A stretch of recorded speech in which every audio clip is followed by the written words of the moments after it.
Assalamu alaikum wa rahmatullahi wa barakatuh, everybody. Wa alaikum salam wa rahmatullah. All right. So today we have an amazing program from very good speakers. Alhamdulillah. So, Bismillah ar-Rahman ar-Rahim. Alhamdulillah wa salatu wa ala Rasulillah wa ala alihi wa sahbihi wa man wala. Amma ba'd. Rabbi shrah li sadri wa yassir li amri wahlul 'uqdatan min lisani yafqahu qawli. All praise and blessings are due to Allah subhanahu wa ta'ala.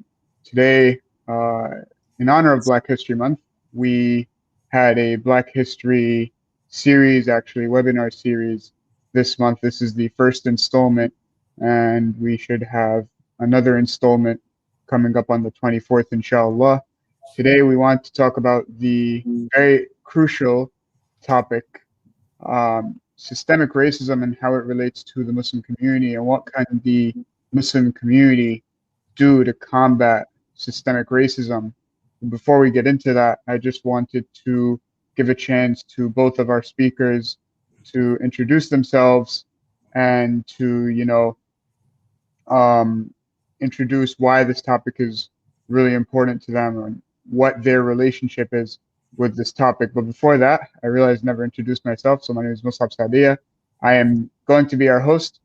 I am the outreach manager for Majlis al-Shura Islamic Council Leadership of New York. We represent 90 plus Muslim organizations and masajid all over New York City and in Long Island.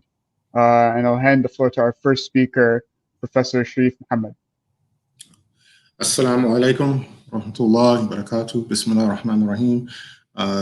It's a pleasure to be here, an honor. Thank you. My name is Sharif Muhammad. I have a master's degree in history, focusing on the cultural history of African Americans, particularly during slavery. My master's thesis was about how enslaved African Muslims worked to devise ways of preserving their racial and religious identity during slavery. And from graduation on to moving to Atlanta, I began teaching college, taught as an adjunct, as well as full-time in the university and college system of Georgia, where I taught world history, African-American history, US history, taught a class on the introduction to the Quran at Spelman. That was a joy and a pleasure because it included not just talking about hermeneutics and things of that sort that you normally get with a sort of religious studies course, but dealt with specifically the ways in which African-American Muslims have sort of used their understanding of Quran and experience to fashion what's known as the Black Muslim tradition. I currently am teaching at Georgia State and Gwinnett Technical College. I have been with the Black Dawah Network for several years now, and I authored a book entitled An Invitation to Islam for Black Marxists, which looks at or contrasts the worldviews of Islam and the concepts of Islam to Marxism, neo-Marxism, and Black socialism. And I feel that this topic for tonight's discussion, systemic racism, is crucial because race and white supremacy is one of the defining characteristics of modernity. You don't get the modern age without white supremacy. So to the extent that we talk about modernity and the modern age, 500 years ago, we have to talk about the emergence of the white race, the creation of race, what whiteness means, and how that has impacted other peoples in the world. And African Americans are in the belly of the beast. So tonight, hopefully we'll unpack some of that and get a clear understanding of not just what's happening here, but what's happening abroad, because this affects everyone, Muslims included, who are not African American. Jazakallah khairan, Professor Sharif, excited to have you here. And now I want to let Brother Hakeem Muhammad introduce himself. Assalamu alaikum to all the believers. I'm very grateful to appear on this program and to address this very important topic. My name is Attorney Hakeem Muhammad. I'm an attorney that focuses on the plight of inner city Black America. I've oversaw initiatives, racial justice initiative to combat racism against African Americans in criminal trials. I've done litigation to combat police brutality. I've done litigation on behalf of African American prisoners. As far as teaching, I have experience teaching on African American political thought at UC Berkeley, at Harvard University. And in general, I'm an attorney that focuses on protecting and improving the plight of inner city Black America. I'm very interested in combating racism and how it impacts inner city Black communities. I'm also the founder of Black Dawah Network, which is an Islamic organization that works to promote Islamic values within inner city Black America. As to what brings me to this topic, as Muslims, we have a very important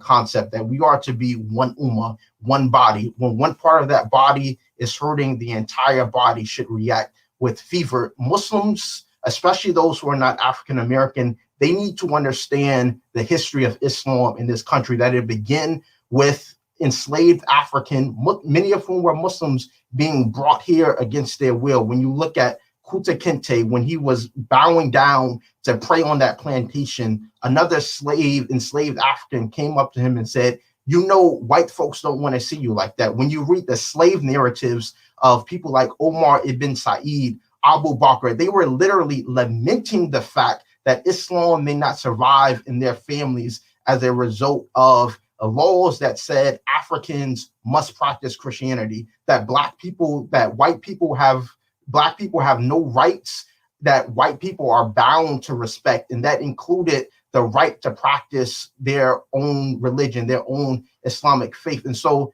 that's what brings me to this very important discussion of systemic racism. Jazakallah khairan, Brother Hakeem. What a powerful introduction. So I want to get into our first question. You know, we've been talking about systemic racism and we've been mentioning it a lot, but I want to give each of you a chance to define systemic racism, and especially what does systemic racism mean in the fields that both of you come from. You guys both come from very diverse traditions and disciplines. And how does it look like today? How does it prevent Black communities from success?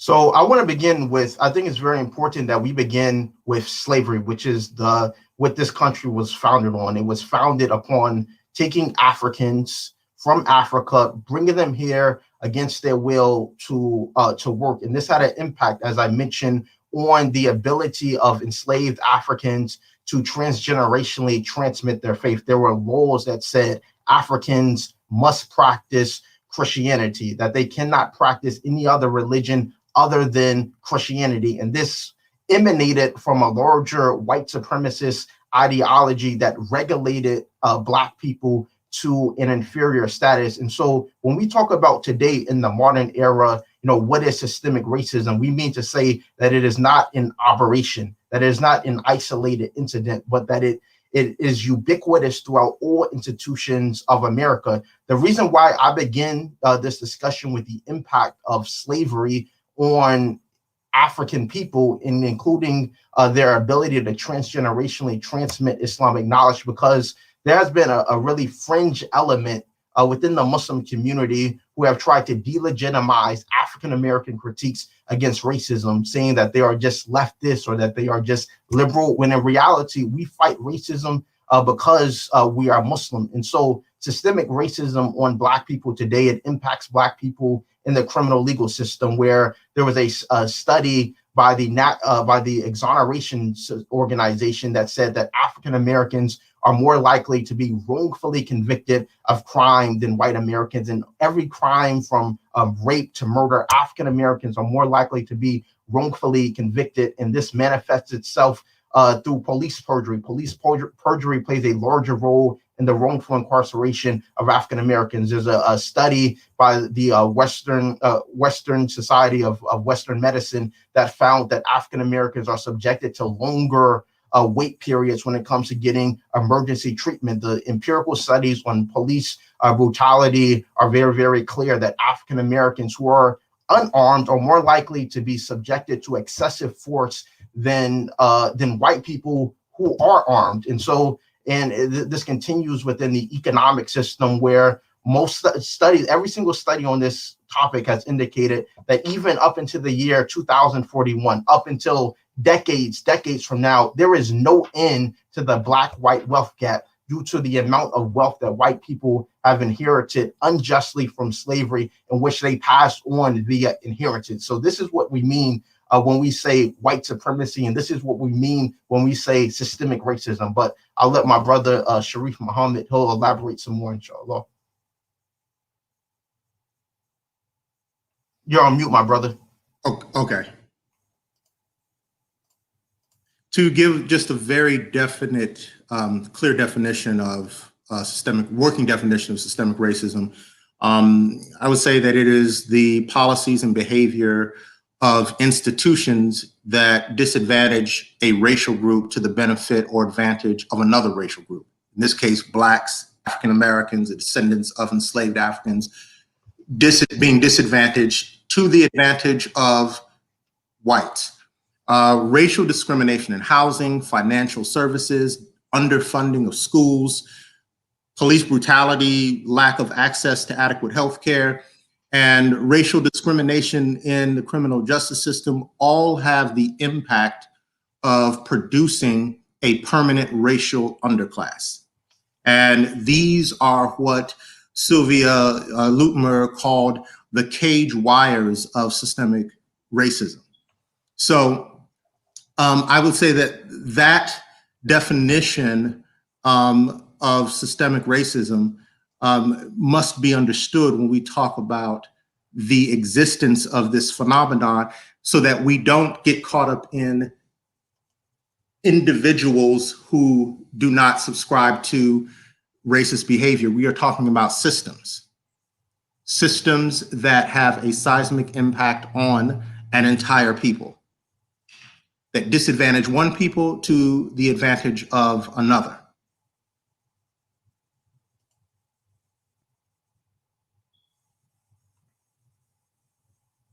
Jazakallah khairan. Well, I just want to make sure I'm not cutting in. Okay, cool. So we'll move on to the next question. Something that I'm seeing here as a trend from both of these brothers, amazing speakers, is that there's a history to systemic racism, right? And there's something that isn't seen, especially for the immigrant community that comes in and relatively comes in from the outside and is looking, somewhat as an observer in comparison to the black Muslim American, right? So, a common sentiment that you'll see in immigrant communities is I came to this country with nothing, right? No education, no money, usually from an authoritarian country that has actually felt America's influence or felt, the issues of imperialism there, but I still made it in this country. So why can't black communities who have been living here before us, they've had more time than us, why can't they succeed? How would you respond to something like this? This is a very common sentiment in Muslim immigrant communities. Yes, I hear this a lot, and it is an example of how many immigrants, they come with the same talking points that black people often hear from the dominant white society. But the two cases are distinguishable. Number one, immigrants come to this country. Africans were kidnapped and brought to this country against their will. You mentioned how immigrants, they came with no education, but they came to a country that allowed them to pursue an education. Africans who were kidnapped and brought here, they were brought to a country where it was a crime for black people to pick a book. It was a crime for black people to pursue an education. For over 300 years, it was a crime for a black person to pick up a book and to read, to learn, to understand the world around him. For over 3 centuries this occurred. And not only that, but immigrants who come to a country, they come to this country of the United States, they come to a country that was already built, that had its infrastructure already established off of the over 300 years of slave labor that Black people put and invested into this country and never really any of the benefits of. Not only that, but when you look at the history of after slavery, there were Black codes, there were Jim Crow laws. After Jim Crow laws were allegedly done away with, the racism merely transformed throughout all other institutions of America, and it merely transitioned to operate on a more de facto level. And so, for example, with residential segregation, African Americans are residentially segregated. Even upper class African Americans are subjected to immense amount of residential segregation, where they are denied opportunities for loans, denied opportunities for housing, subjected to what's called redlining, where these banks, they deny systemically Black people loans and opportunities for advancement. So that is the key distinguishing factor. Not only that, but it's also important to be cognizant of is that for large parts, America practices selective immigration, and meaning that who they allow into this country is very, very selected, and they oftentimes tend to be on a higher educational level. And so there are African Americans who are, if you define success as, making money, pursuing the American dream, there are African Americans who have achieved that, and they've done so overcoming the insurmountable odds that would have, broke many people. So, that's essentially the main difference, is that Africans, we were brought to this country against their will. We were forced to deal with the psychological and the social impact of slavery, and subjected to unique forms of oppression that no other people have had to experience within the American society. But my brother Sharif. Well, I would challenge the premise that they came here with nothing. They may not have come here with a lot of working capital saved up, but they came here with their culture, their sense of identity, and they were allowed to preserve those things and develop social and cultural institutions that were self-nurturing. They were not faced with the existential threat and ontological violence of white supremacy to the extent that African Americans were. Like Hakeem said, Black people were not allowed to read and write. It was a crime. It was an offense. The drum, which was a cultural artifact of African people, West Africa, was banned. Arabic had to be, for those who were Muslim, had to preserve their Arabic by hooking up with someone on the plantation who had been a hafiz in sub-Sahara West Africa, or practicing with a stick on the sand or in the dirt, practicing writing the Quran. They had to pray in private. So the immigrants who came here did not have to deal with the suffocation of white supremacist cultural supremacy and imperialism. African Americans did. And so they've had to sort of mix and match and develop creative ways of preserving and redefining what it means to exist in America. Immigrants really didn't have that issue because they were allowed to preserve their culture on their own terms. Secondly, the assumption that African Americans did not succeed collectively at any point in time in history, or did not give effort in trying to pull themselves out of economic deprivation, is a myth. They did. What oftentimes is not looked at historically is the fact that those communities that Black people built in the first couple of generations out of slavery were destroyed by white mobs. And this is another issue. White organized racial violence was intended to deter African Americans from progressing and to destroy what African Americans had built coming out of slavery.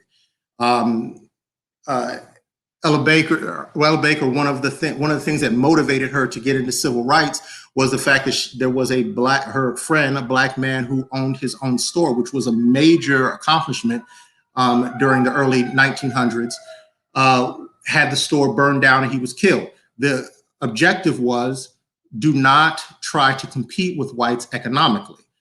We know about Tulsa, Oklahoma in the early 1900s, also known as Black Wall Street. Tennessee, Memphis, Tennessee, communities like this, Auburn in Atlanta in the early 1900s. These were Black, self-sustaining, self-nurturing Black communities that had become autonomous, somewhat semi-autonomous Black economies, hubs that, if left alone, may have very well flourished and developed into thriving Black communities that would exist today, comparable with white America. What happened is white mobs destroyed them, literally burned them to the ground, and there was no recompense. There was no way to sue for the damages caused. And then you had laws erected and policies within institutions like financial institutions, banks, et cetera, which discriminated against African Americans who tried to replicate what had been destroyed. Immigrants in America didn't have to deal with that, especially those who came here recently on a plane, right? So that's very crucial to understanding where African Americans are today. It's not like slavery ended and then Black folks tried to, or didn't try to make any advancements. Slavery ended and then Black folks were hit unceasingly with laws intended to undermine their progress and relegate them to the status of a permanent underclass. So that has to be borne in mind when immigrants make this statement that I came here with nothing. You didn't come here with nothing. You came here with your own culture and were allowed to create self-nurturing, self-sustaining cultural spaces for yourself. And you were allowed to build up capital using the freedoms that African Americans had helped in moving some of those barriers during the Jim Crow era. So that statement is based on a false presumption.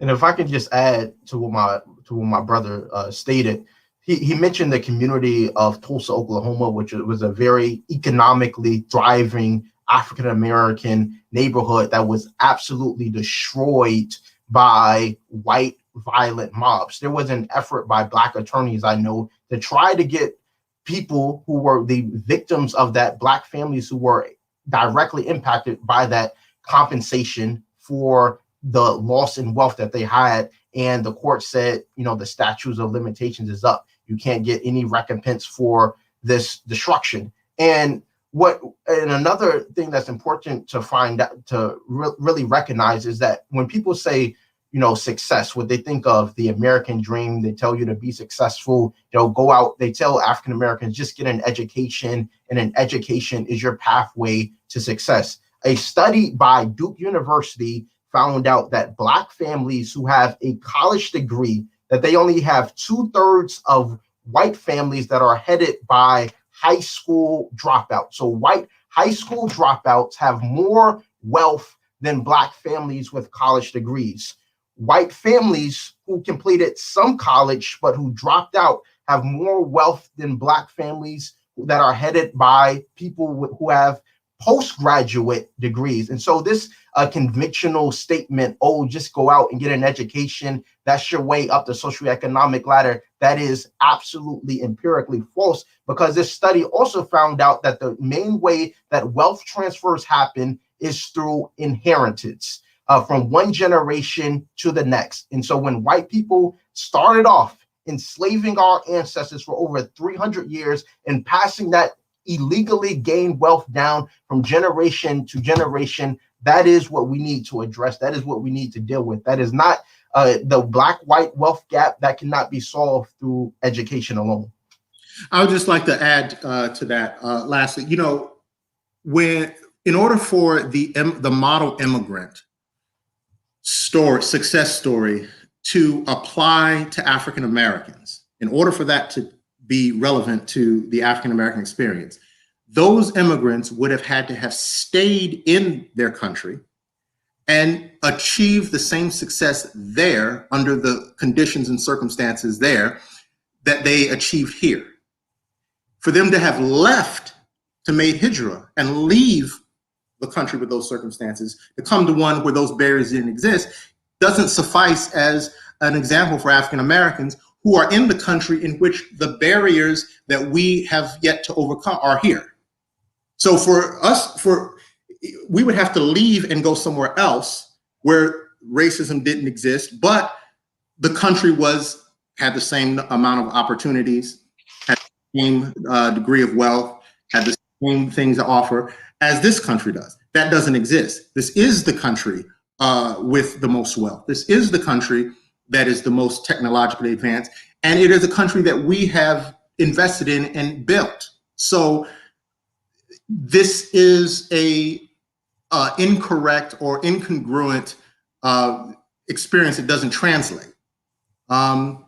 Lastly, this last thing I want to say about inheritance that Brother Akeem mentioned, you know, when you're driving on the street or driving on the highway and you see a commercial vehicle and that truck has a logo, the company logo on it, and then you may see like underneath the logo where it says since, and it'll have the year that the company was started. So it'll say since 1837, since 1857. This is a company that was started during slavery. Now, the question of whether or not it is the product of slave money or slave wealth is irrelevant. The point is, whites had the opportunity and option to develop a company during that time, and as it appreciated with value over time, transfer it from one generation to the next. Black slavery ends. What is the current state of Black folk when slavery ends? All the slaves are now homeless and penniless. In addition, you have laws being erected that are seeking to re-enslave them, vagrancy laws. And the 13th Amendment says that slavery is outlawed except in the case of prison. So the vagrancy laws took these homeless people who were under the literal definition of the term, vagrants, placed them in prison, which allows, according to the 13th Amendment, for them to be used for free labor or unfree labor. They then were rented out to their former slave owners. So this is the kind we were liberated from chattel slavery and enslaved by poverty, which created these dire circumstances. So that's what has to be kept in mind about that. And they actually gave white people who lost their quote unquote property when Black people were free, the government actually compensated them financially for the loss of their quote unquote slave labor. And so we have to deal with that. Yeah, no, these are amazing points. I'm really glad that we're like really getting into delve into the actual depth of systemic racism, right? Like systemic racism is like this very deep and it's very entrenched in this country, in the same country that's home to a lot of us, but also home to a lot of Black Americans that don't know a home other than this country, but yeah, have never been treated like it's their home, right? And I wanted to take the last half hour to discuss how can the Muslim community, and specifically the non-Black Muslim community, what's stopping the non-Black Muslim community and the Black Muslim community from bridging that gap to each other to actually build, a country together with each other, for each other. What do you guys think is the bridge? And from your illustrious experiences, what's the barrier in that bridge that's standing right now? So, certainly, African-American Muslims of other, nationalities and ethnic groups, we should be, working together. We should be, cooperating. That's a part of being part of an ummah, it's part of being part of a Muslim community. However, when you have discourse where there are certain segments of Muslim populations trying to obfuscate the plight of Black people, delegitimizing African American critiques of white supremacy, a problem begins to emerge. And I need to say this, there is a widespread problem within the Muslim apologetic so-called community. It is being saturated with anti-Black racism that needs to be dealt with. And when I first became Muslim, I used to watch a lot of Ahmed Deedat debates. Ahmed Deedat was someone who he spoke very strongly against apartheid in South Africa. There's other great Muslim figures such as Imam Abdullah Harun, who spoke very strongly against apartheid. So I started paying attention to the Muslim apologetic scene on YouTube, and it was being saturated in anti-Black racism, or not even just that, but really contributing to discourse that obfuscates the plight of Black people. And I'm going to give you an example of this. I work in the legal field. I work to combat racism against Black people within criminal trials. And engaging in this type of work, I regularly consult African American legal scholars, African American professors within critical race theory who help me in the construction of developing motions, developing different arguments to combat such racism. So, I was paying attention to the Muslim apologetic scene where there were certain people who were trying to Islamically delegitimize critical race theory, which is an African American legal thought that merely looks at how racism shifted within American society to operate on a de facto level. And their critiques were, it's not rooted in an Islamic epistemology. But I started reading and analyzing some of their arguments, and I don't want to be accused of misquoting anyone, but there was a critique of critical race theory by Abdullah Al-Andalusi, where he said, when you say that there should be striving against white supremacy or the preeminence of white people in the world, what you do is making everyone's skin color politicized.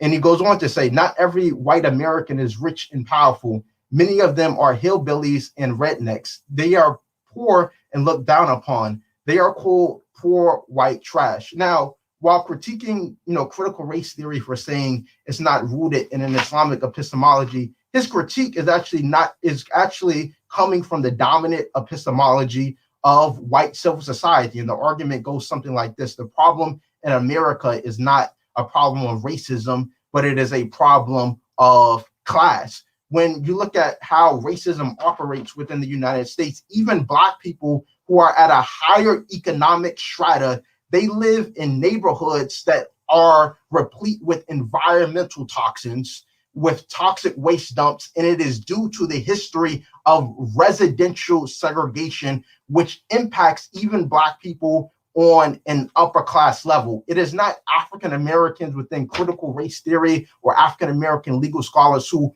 politicize people's skin color. It is the Supreme Court decision in Dred versus Scott that initiated the politicization of people's skin color by regulating Black people to inferior beings and saying that we have no rights, which Black people are bound to respect. And so not only is this sort of discourse harmful to Dawah in the Black communities, but it is not rooted, these so-called critiques are not rooted in any sort of Islamic epistemology. They are a regurgitation of common white supremacist talking points to obfuscate the reality of white supremacy in this country. And I think it's super interesting that, like, when you look at the development of America's surveillance state, it was literally tested on the Black community. When you're talking about COINTELPRO, and Professor Sharif, of course, you know way more than me on this, but like, it was tested on the Black community with COINTELPRO, and then it evolved into this thing that victimized, it's the immigrant Muslim community as well as the Black Muslim community. And yet we're still here on like level one discussing whether systemic racism exists or not. Professor Sharif, I'd love to hear, your thoughts on this. The manual and sort of memos that were used to combat Islamic extremism and Islamic fundamentalism following 9/11 was almost verbatim taken from a manual to combat African American political groups and heterodox Muslim groups during the early 1900s. I mean, J. Edgar Hoover laid the foundation for this onslaught against striving for justice, you know, if you will, in America. I mean, literally all they did was sort of change the language around as far as their targets, but it's the same language.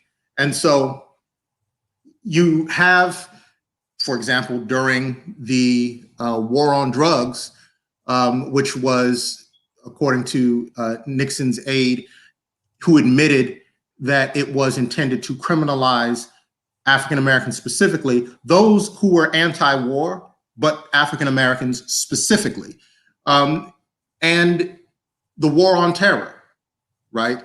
My good brother and friend Sohail Dolsai has, written an article looking at that, how the war on terror and the war on drugs mirror each other. So yes, the sort of the industry of Islamophobia has used the anti-Black initiatives of the COINTELPRO as their template. Yeah. And you can see it. It's plain as day. I mean, the things that they wrote about Malcolm and the things they write about Muslims who are saying things that are deemed extremist. The idea of any kind of anti-Muslim initiative is always under the guise of security, right? So the group that they're going after is deemed as threatening national security. That's always been sort of the modus operandi. So absolutely, that is definitely the case. As far as the barrier between African American, indigenous Muslims in America and the immigrant community, I would argue that they don't understand what we just were talking about, how anti-Black racism in the form of the FBI and CIA sort of is the template for Islamophobia, how the demonization of Black folk is the template for the demonization of Arabs, Desis, Africans, and Muslims in general. And also, there is, in my experience, when groups come, when immigrants come to any country, they're not coming there to be poor. They're not coming there to be marginalized. So what that does is, when you go to a country, you distance yourself from the people who are poor and are marginalized disproportionately, and you seek to gain proximity to those who you see as the dominant class, right? In America, that's white America. Those who are traditionally and historically marginalized and poor and impoverished, African Americans. So they didn't come here to engage in a centuries-old struggle against white supremacy. Yet, they're not understanding the degree to which white supremacy affects them. And so we have to sort of make them see and point out to them the parallels between Islamophobia and anti-Black initiatives during the 40s, 50s, 60s, 70s, 80s, and 90s. So listen, I mean, you see that before 9/11, a lot of immigrants identified as conservative. And I'm not indemnifying liberals in this country, but you see that they identified with a law and order, Horatio Alger political ideology. And then when their cousins, fathers, mothers, sisters, and brothers were being snatched up under the Patriot Act, they realized that this isn't, they had their, as Paul Mooney called, their nigger wake-up call, right? They realized that they cannot simply be individuals. America doesn't always act in good faith. So the only way you can reach the conclusion that America acts in good faith and is going to simply allow you to pursue the American dream, regardless of race, creed, or color, is if you don't know American history. And to give a real practical example of the parallels that we see is that in Guantanamo Bay is often held up as, the chief example of, America's onslaught against Muslims with the torture, the rape, and the other gruesome acts that those barbarians did to our Muslim brothers in Guantanamo Bay. They looked at one of the people who were overseeing this torture. His name slips my mind at this moment, but I've written an article on it.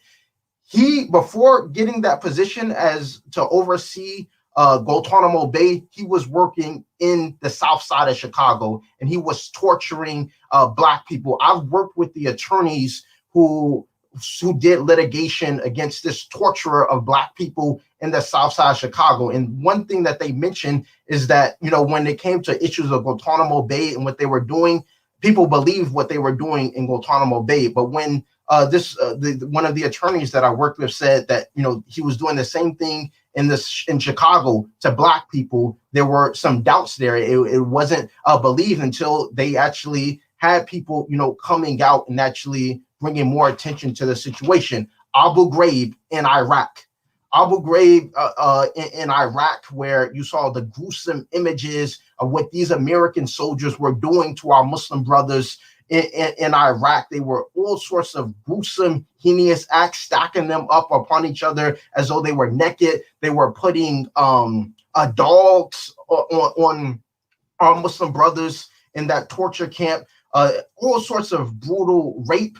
Well, one of the people who are overseeing that torture against our Muslim brothers in Iraq, guess what he was doing as a career prior to getting that position? He was working in a correctional facility that was predominantly African Americans, and there were African Americans who were inside of that prison who were reporting that he was putting glass in their food, so that when they drunk, when glass in their food, glass in their drink, so when they would eat it, they would burst out in blood. He was overseeing all sorts of torture, of brutalization of Black inmates, and they were complaining about it within the court system, trying to file complaints against him. And he was removed from that position eventually, but he went on to oversee the torture of Muslims in Iraq. And so if we don't see these parallels, if we're obfuscating white supremacy, if Muslims are engaging in stupid statements like the problem in America is a problem of class and not race, that is a very, very major problem. That is a very, very major problem. As far as, Muslims engaging in discourse to obfuscate the plight of Black people, this needs to come to an end. I would encourage all Muslims to, read the biographies, the autobiographies of enslaved African Muslims. Read Malcolm X, autobiography of Malcolm X. Research the history of Imam Abdullah Haroun and his struggle against apartheid. Connect with African American Muslims, from the inner city, converts who are bringing light to this issue of white supremacy and this issue of racism in America.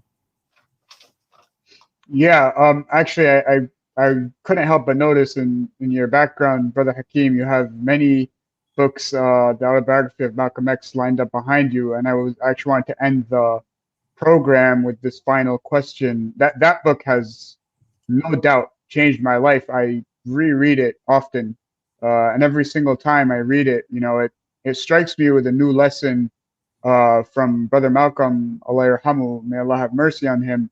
It strikes me from, the power of his life and the power of his character. I always get a new lesson from him. And I wanted to, in light of his life, in light of him being a Muslim figure in the Black struggle, but also the Muslim struggle, who many figures in the Muslim community will claim, often without really knowing Malcolm, right? So I wanted to ask the crux of today's event: how can Muslims challenge systemic racism?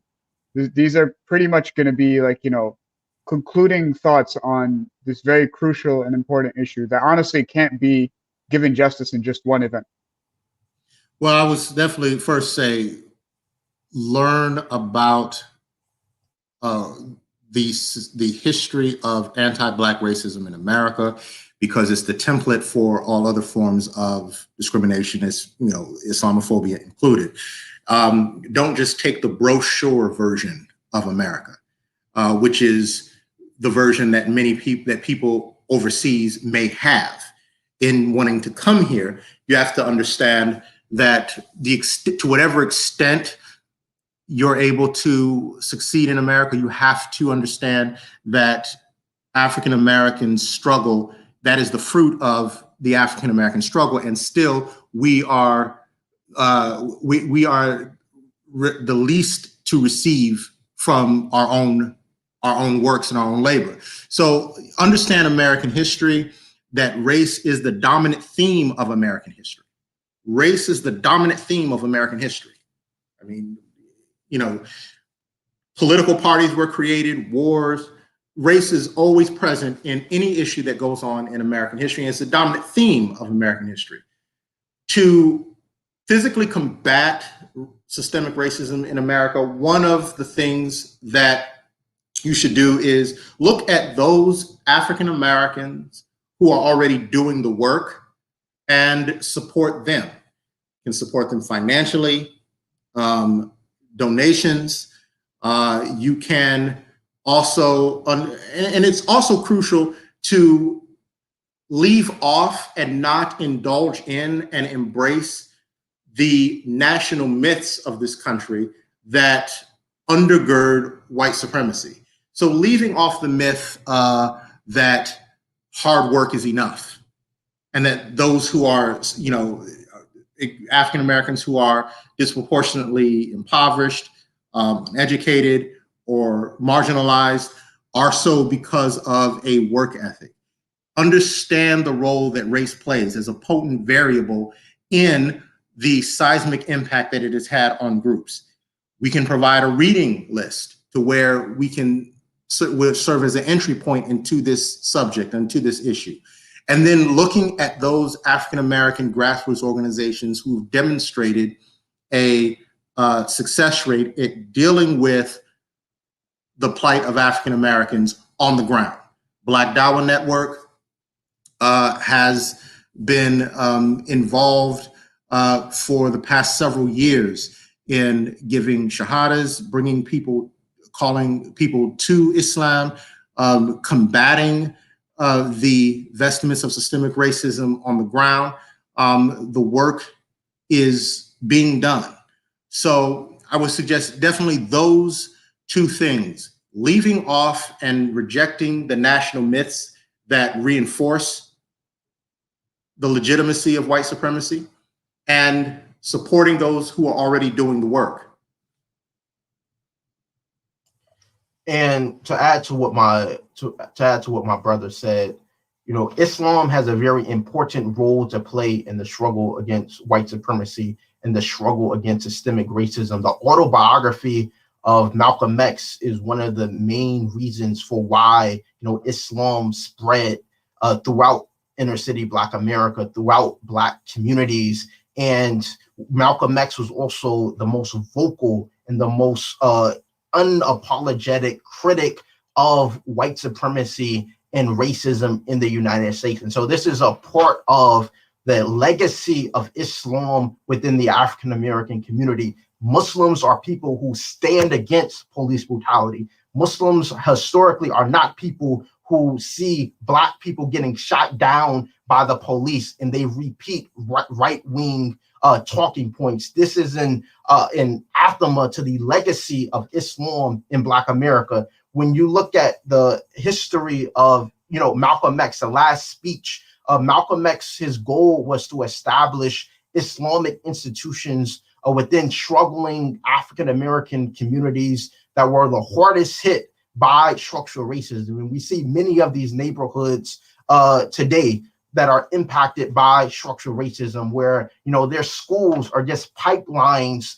to the prison system, where they have no real sense that their educational institutions are absolutely impoverished conditions, where, people are living off of very low income, very low means. They've been systematically ostracized from mainstream American life. The drug economy is predominant. Gang life is predominant. These were the neighborhoods. These were the cities where, Malcolm X believed that we should be establishing, Islamic institutions to help people who are dealing with the effects of structural racism on their psychology. And so, people, who are coming out of prison, when people, I don't accept the narrative that, people only go to prison, they're just bad people. No, there are structural systems in place in the United States that leads to a pipeline to the prison system. Muslims, African-American Muslims should be there, giving dawah, showing people that there's another way in life. And this is the work that Black Dawah Network is doing throughout inner cities of America. We've established an Islamic center in Omaha, Nebraska, that is the birthplace of Malcolm X, that is helping new African-American reverts to Islam. We have ongoing Islamic outreach events, including one that inshallah will be taking place on February 27th, where African-American Muslims will be going out throughout different inner cities, communicating the message of Islam in the hood, in the ghetto, inviting people to learn more about Islam, giving out free copies of the Quran and the autobiography of Malcolm X to those who want to learn more about Islam, and inviting them into our community and to be part of this beautiful brotherhood and sisterhood of Islam. And so Muslims, people need to learn the history of Islam in America, the history of Islam within the African-American community. We are a significant portion of the Muslim population, and that voice of, inner city African-American Muslims standing strong against white supremacy, they do so out of their love for Islam, out of their love for the history of Islam in Black America, their love for, great Muslim freedom fighters for Black people like Imam Jamil Al-Amin and Safiya Bukhari. That is where, this history comes from. So any Muslims who are, listening to this, be aware of, certain statements, certain political discourse that is not coming from an Islamic epistemology, but is utilized to obfuscate, the realities of Black people. There's professors at Zaytuna College who have made statements like, the police aren't all racist. What about Black on Black crime? They've made statements denying the role of slavery in producing the Black-white wealth gap. If this sort of discourse continues from elements of the Muslim community, we'll see how relevant you are within inner city Black America if all you have to offer them is disrespect and blaming them, for their own problems. We'll see, how effective that dawah is. But for Muslims who want to, continue, I would invite all Muslims to be a part of, what Islam and the African American has historically, been about: worshiping Allah, recognizing how systemic racism denied enslaved African Muslims the ability to transgenerationally transmit their faith and coming back on deen. I would also, we have Black Dawah Network. You can visit our website. You can donate to some of our Islamic outreach events and help fund some of the initiatives that we are doing. I'm very grateful to be on this program, my brother. Jazakumullah khair, and thank you all so much. I'm speechless, honestly. What an amazing program, what an amazing discussion. With two, very may Allah reward each and every single one of your efforts, and the efforts of the Black Dawah Network and all of our efforts, inshallah. May Allah free all of the, people who are held unjustly in this country and abroad, but specifically Imam Jamil al-Amin. May Allah free him and return him to his family safely and soundly soon, inshallah. And may we all reconnect with our roots, reconnect with Islam, in a way that is befitting to Allah and to serving His creation as He meant for us to. Jazakallah khairan, guys. This has been how can the Muslim community challenge systemic racism, and that is the end of our program. Thank you all very much. We'll catch you guys on our next program, inshallah, on February 24th.